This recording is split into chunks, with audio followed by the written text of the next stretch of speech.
Open your mind.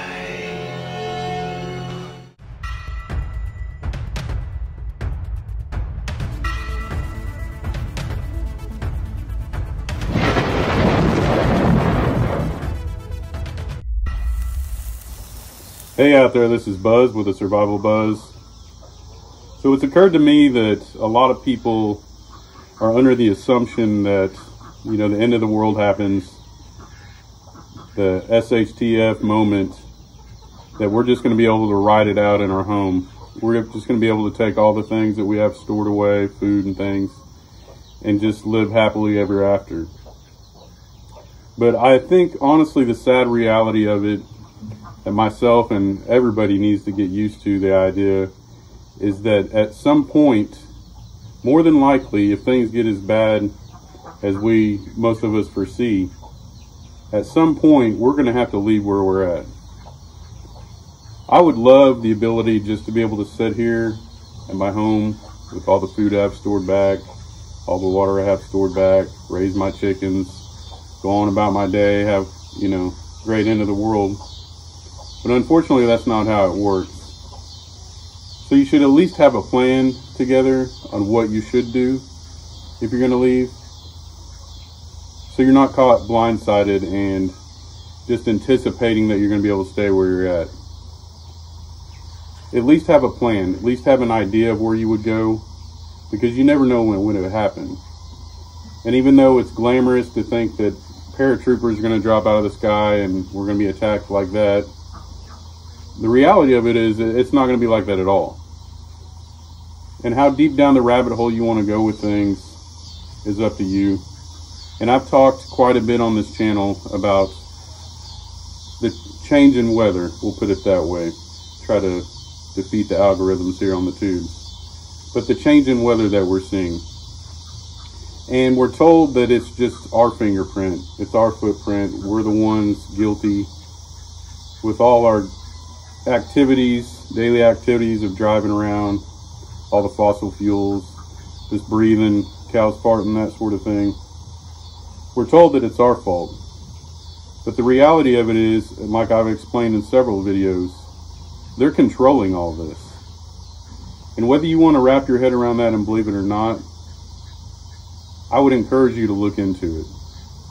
And you know, a long time ago, 10 plus years ago, it was a little bit harder to understand the truth. It was a little bit harder to get to the bottom of it and not just think it was all conspiracy. But now you know, the world is at your fingertips, basically. You can go online and find all kinds of information. And I would say it's more plausible with the fires going on in Maui that it's probably something to do with that, right? It's probably something with the powers that be tinkering with the weather than laser beams from outer space, I would think. I guess we can't rule that out completely, but it seems more plausible that with all this modification that they're doing throughout years and years and years of this learning and changing things, that people could see it for what it is. You have all the fires that just happen to take out areas that they wanted to take out. You have all the devastation that's happened in California with the weather. Now we have a giant hurricane blowing into Florida. And people are under this assumption, I think, at least a majority of people, that they're going to become somebody come in and rescue them from this situation. And that's honestly not the case, I feel like.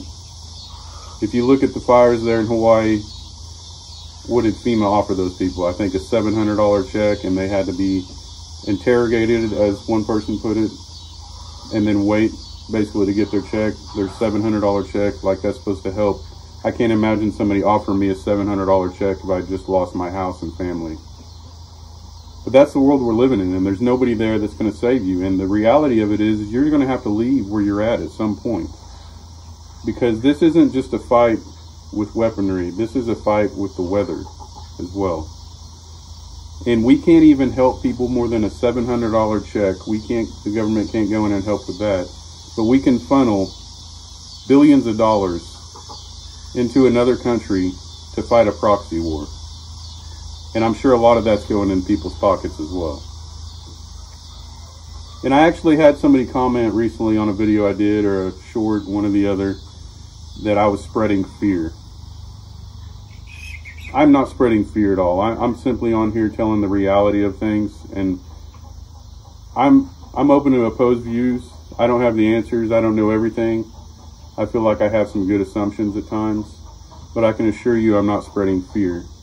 If you can honestly look around at like the proxy war, the weather going on, destroying thousands of people's lives, killing people. You have, now in Canada, you have people fighting for mask mandates. They want mask mandates. And then all of that getting stirred up here as well. The talk of the new jab, people just complying everywhere. And then people that want to say that I'm on here spreading fear. Look around. Look around at everything. The world is falling apart. And it's so discouraging to think that there are people out there that still think that people like me are fear-mongering when I'm simply just stating the facts. And no matter what rabbit hole you want to go down, you can't deny the fact of everything going on with war, with famine, with natural disasters, with the financial system, with the transgender thing being spread to our children. These things aren't coincidences. All these paths are crossing right now together.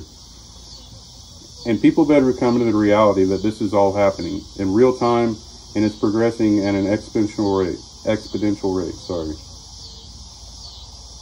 I just can't believe people are so blind. So you better be prepared to have to leave where you're at. I don't want to leave either. But the way it's looking, if you can't be flushed out with the system, they'll flush you out with the weather. God bless y'all, and I'll catch you on the flip side. Later.